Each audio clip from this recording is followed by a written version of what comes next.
Do the revision of module 3. The module 3 is about engineering mechanics for microsystem design. So here the important concepts are the introduction to engineering mechanics for microsystem design, static bending of thin plates, thermomechanics, thin film mechanics, and finally overview on finite element stress analysis. These are the main topics of module 3. So in that, the very important topic is the static bending of thin plates. Here we'll see the stress on circular plate, rectangular plate, and the square plate. Similarly, the thermomechanics, the thermal effect on electromechanical system, then thin film mechanics, and finally, what is the importance of doing the finite element stress analysis. Okay, so if I come to the main topic now.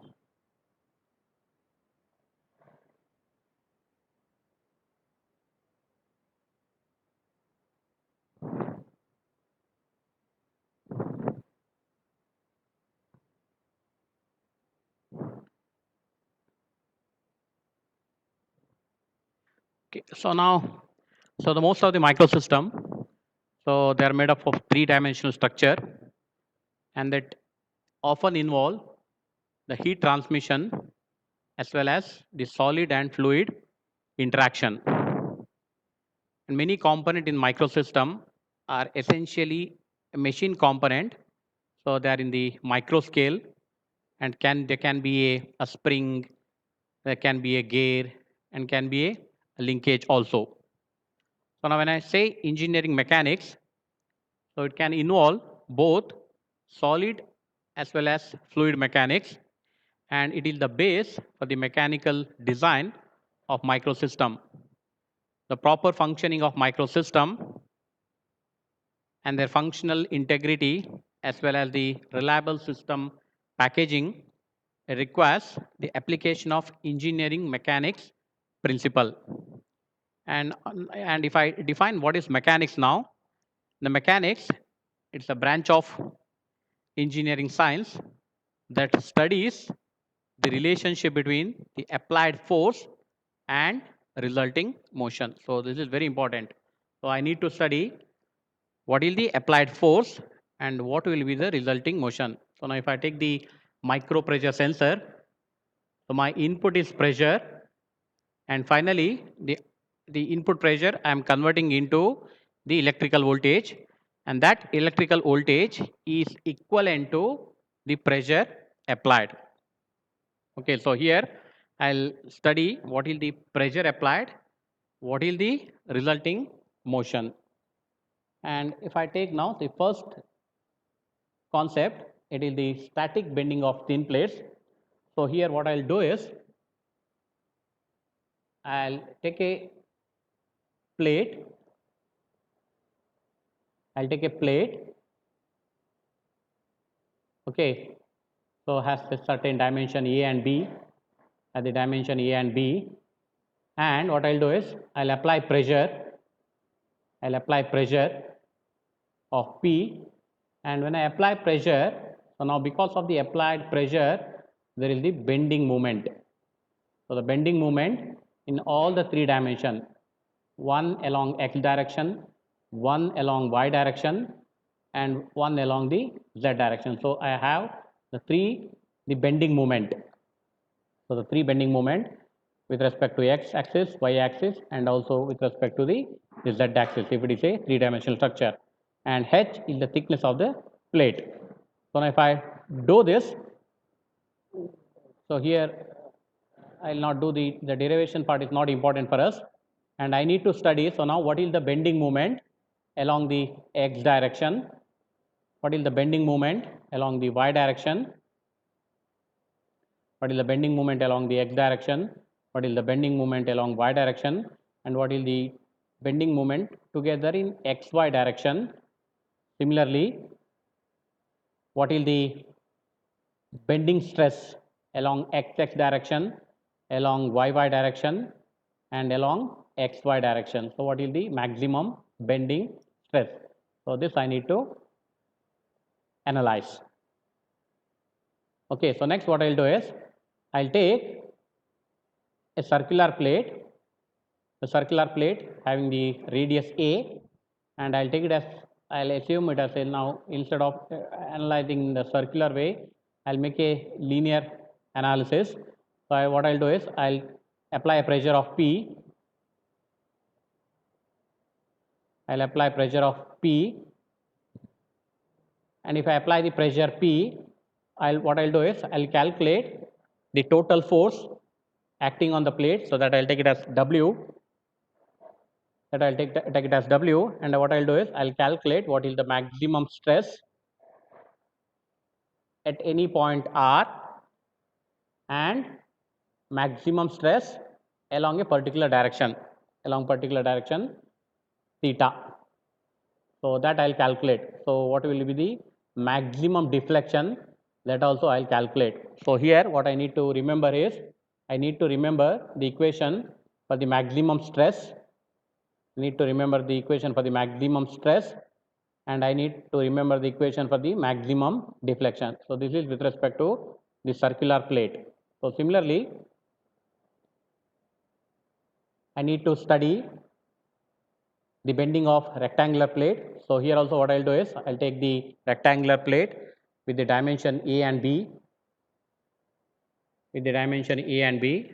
and similar to the circular plate, I'll calculate the maximum stress and the maximum deflection of the rectangular plate.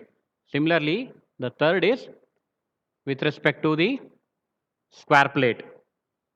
So with respect to the square plate having the dimension AA, so it is a square plate, so both have the same dimension, they are same, AA. Under this condition also I'll calculate what is the maximum deflection and what is the maximum stress. So in all the three cases, it can be the circular plate, it can be a rectangular plate, it can be a square plate. So for me, in all the three cases, important for me is I should remember the equation for the maximum stress and maximum deflection in all the three cases. So the three set of equation is very important for me. Maximum stress, maximum deflection in circular plate, similarly with respect to the rectangular plate, and with respect to the square plate. So the set of equation I should remember. Okay, so next.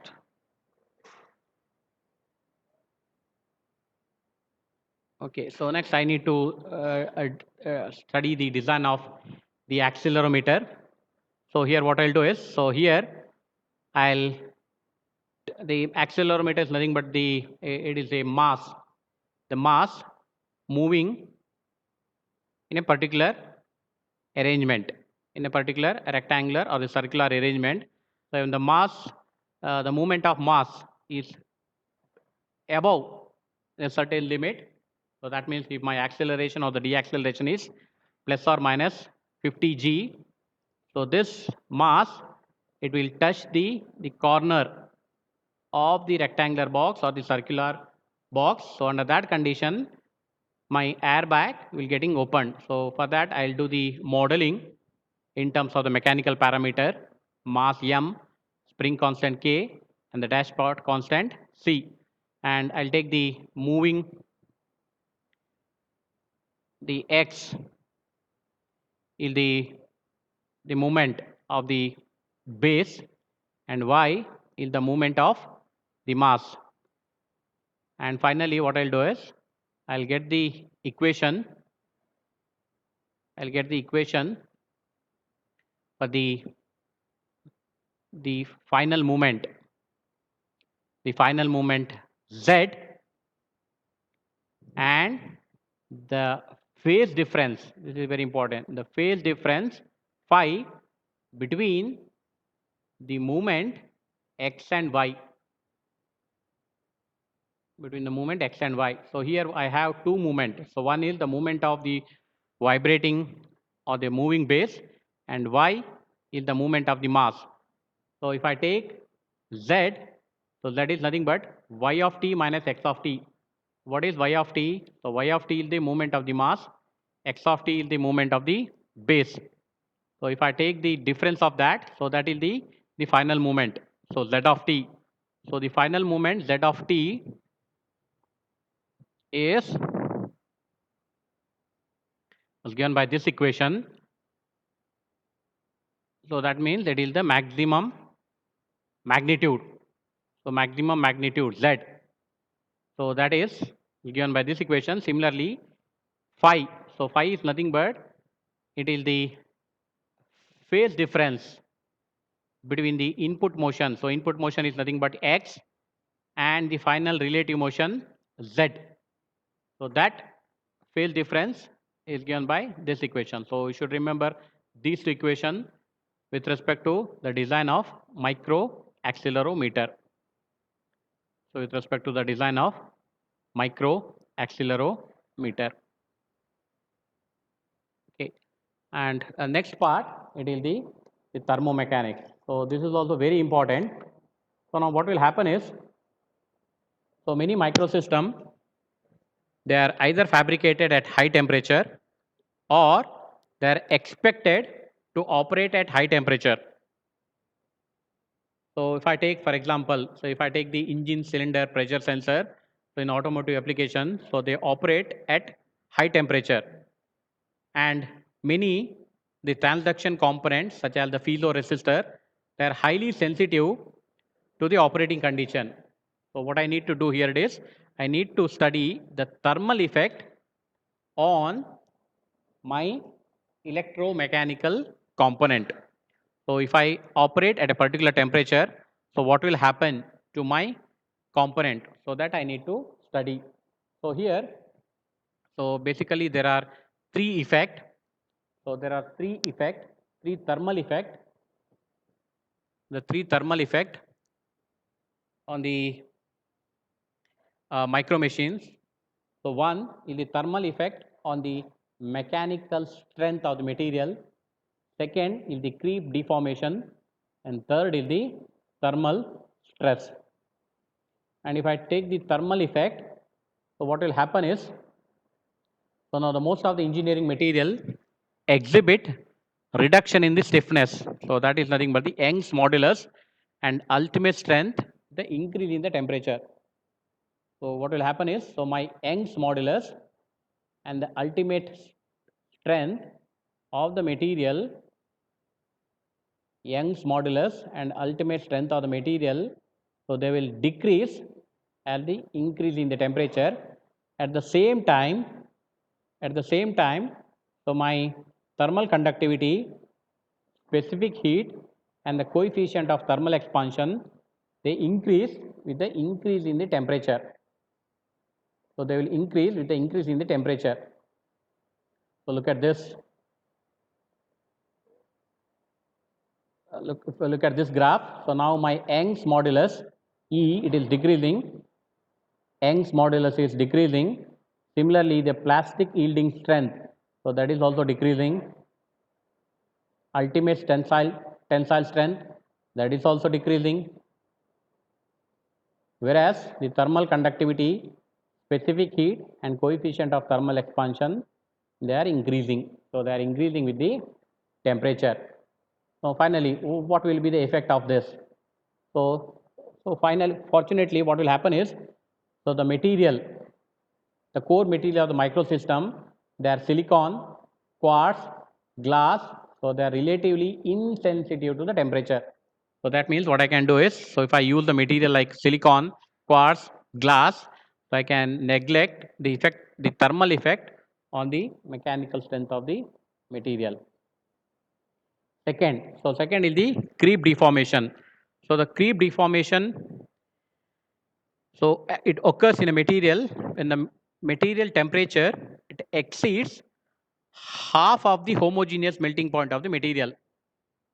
So that means what is creep? So creep, it is a form of deformation on the material without being subjected to additional mechanical load. So basically creep, it is the deformation. So that means so there will be change in the shape. So there will be change in the shape of microsystem or my MEMS component without being subjected to additional mechanical load. Okay, so in some of the component, so such as if they use adhesives or the solder joint, so there's a possibility of my creep creating problems. So it will, and the creep can develop in some of the components of the micro devices such as adhesives, solder joints over a period of time. So now what I need to do? So say in the creep also there are three stages. So one is the primary creep, one is the primary creep, secondary creep, and there is a tertiary creep. So there is a possibility of tertiary creep. So now what will happen? So it can be a serious design consideration for the plastic polymers and the bonding material in the microsystem. So again, so most of the sensing and actuating component, they are made up of silicon, or its component typically have very high melting point. So which make creep less problem in many of the electromechanical component or in my MEMS, micro electromechanical systems. So finally the thermal stress. So thermal stress, they are induced in the micro devices operating at elevated temperature either due to the mechanical constraint or due to mismatch of the coefficient of thermal expansion. So if there is a mismatch of the coefficient of thermal expansion, so what will happen is, so when they operate at a elevated temperature, so elevated temperature in the sense when they operate at higher temperature, and so if this is the original length of the material, when they are heated, they get expanded. When they get expanded, so that means when I increase the temperature, there's a slight increase in the length of the material.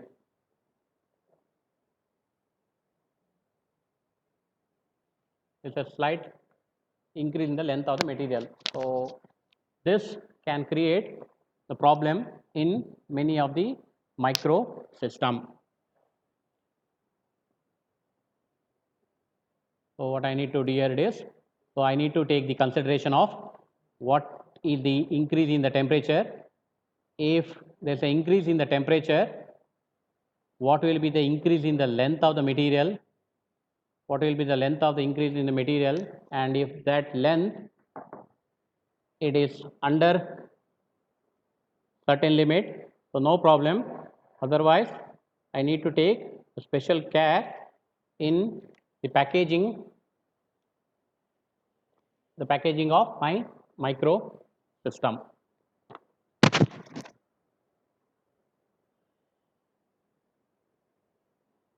Okay, so next part, it is the thin film mechanics. So what will happen is, a common practice in MEMS and microsystem fabrication is to deposit thin film of variety material onto the surface of silicon substrate. And these films, so they are usually order of sub micrometer or few micrometer thick. And for me, very important is I need to do the quantitative assessment of stress in thin film, and it is not available for design analysis at this time because of the following reason. So what I need to do is, say if I am depositing, a thin film, if I am depositing a thin film onto the substrate, onto the silicon substrate, and if I apply pressure, onto this thin film, what will happen in the behavior of thin film, that I need to study. So for time being, the quantitative assessment of the stress in the thin film, it is not available. So why? So because of the following reason. Okay, so reason is, So these films are so thin that the unusual forces such as the molecular forces become dominant force.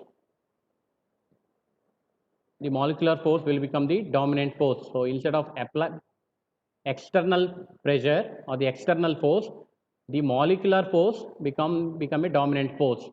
And at the same time, so another major source that induces stress in the thin film is the residual stress.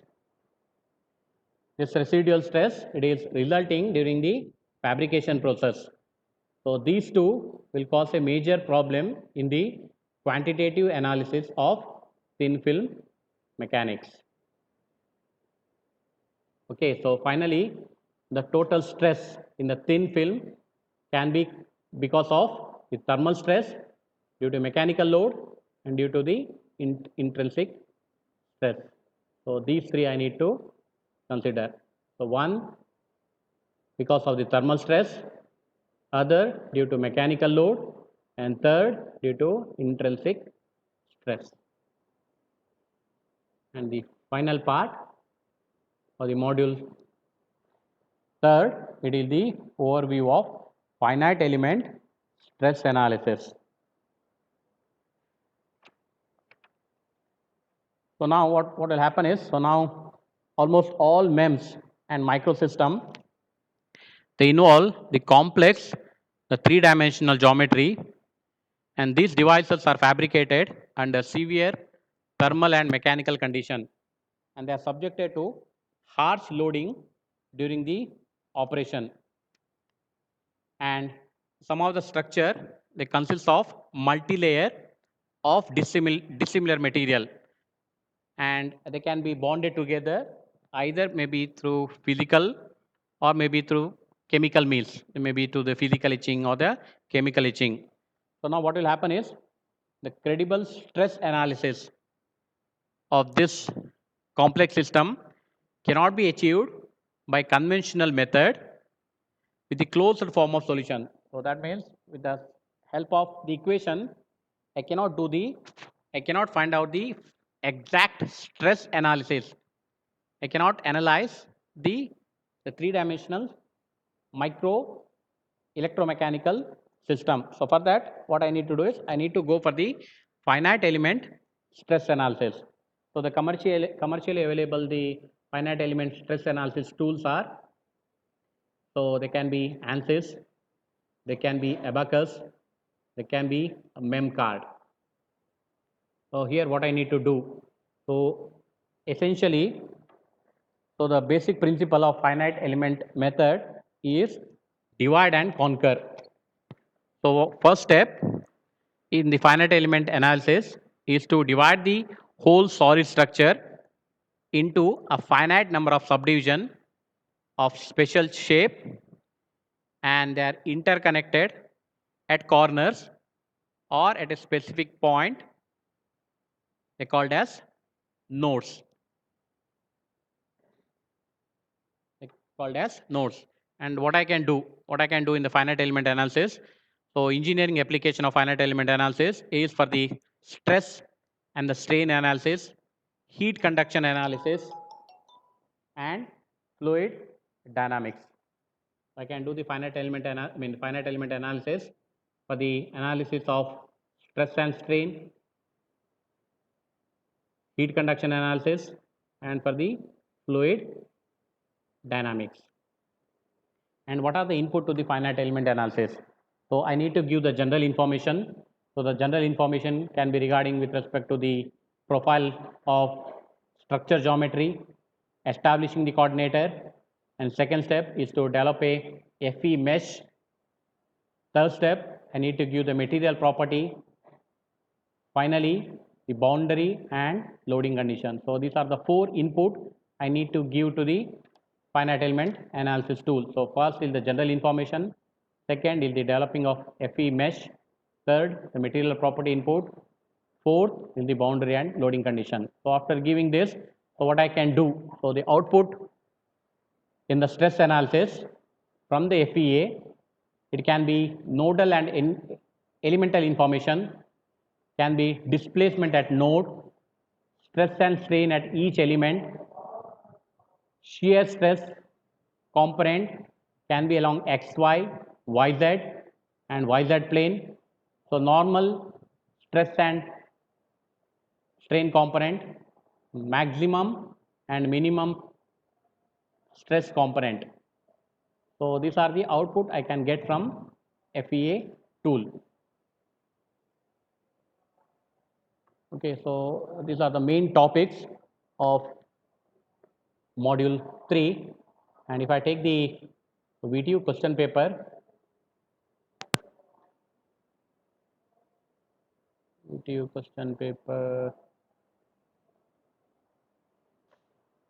come in the last.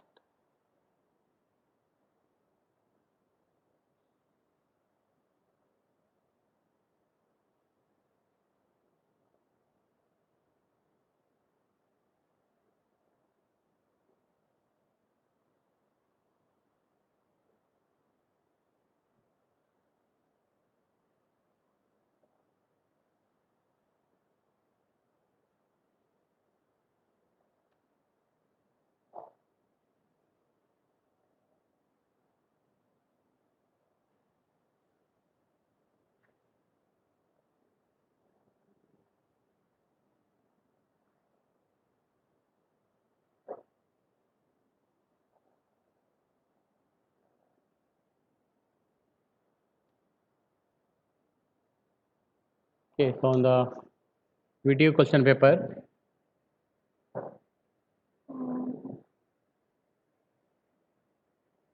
describe overview of finite element stress analysis and write a short note on thin film mechanics.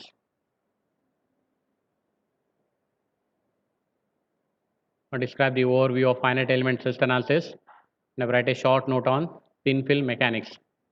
And these are the questions that were asked in the last video question paper. And these two questions, I think there it was not there in the regular syllabus. This question, it was not there in the regular syllabus. Okay, so derive the formula establishing the natural frequency of micro accelerometer with negligible damping effect, and determine the equivalent spring constant and the natural frequency Wn of cantilever beam. Okay, so this where I think it was not included in the syllabus, but these two topics, it was there in our syllabus. Overview of finite element stress analysis, and I write a short note on thin film mechanics.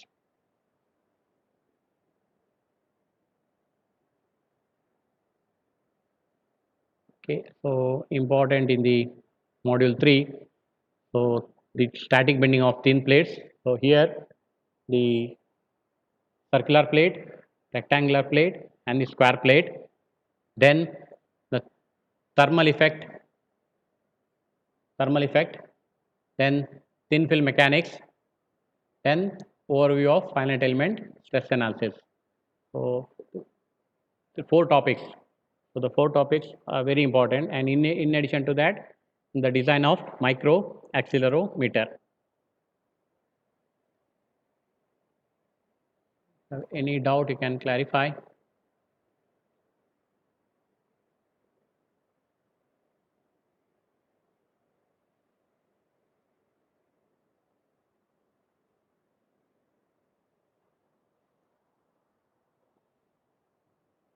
Any doubt, Adarsh, Kavita?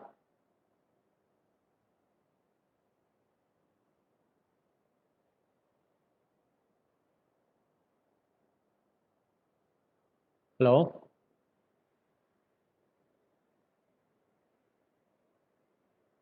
Hello. Any doubt, Adarsh? No, sir. Okay.